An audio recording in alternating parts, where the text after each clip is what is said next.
Rappelez-vous, c'était il y a 20 ans. Les Français payaient leurs steaks en francs et en centimes avec des filles au sein nu. Ils payaient pour manger de la vache, qui souvent était folle. On mettait 10 heures pour aller à Londres. Les téléphones avaient encore des fils. Et quand les jeunes likaient, c'était souvent au bord des routes. Les gens communiquaient par courrier, sauf quand ils étaient pressés.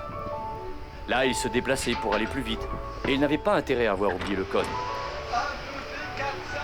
1, 2, 4, 5. J'entends pas. 1, 2, 4, 5.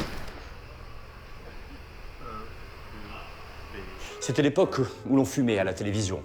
L'époque où, pour connaître la suite de sa série télévisée préférée, il fallait attendre une semaine, comme tout le monde.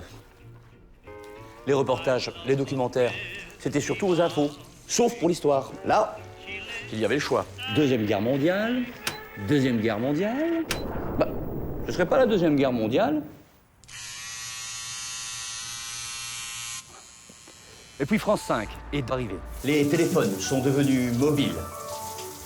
Londres est à 2h15 de Paris. Le jardin, c'est apposé partout. On mange bio, juste dans les cantines scolaires. L'euro simplifie les échanges. Rappelez-vous, avant, maintenant. Avant, maintenant. On y voit des documentaires et des reportages tout aussi passionnants que des séries. On parle bien sûr de la Seconde Guerre mondiale, car on n'a jamais dit que ce n'était pas important.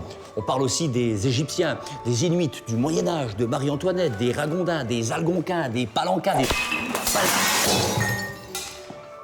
Tout autant de choses qui se révèlent passionnantes, car tout est passionnant quand on en parle bien.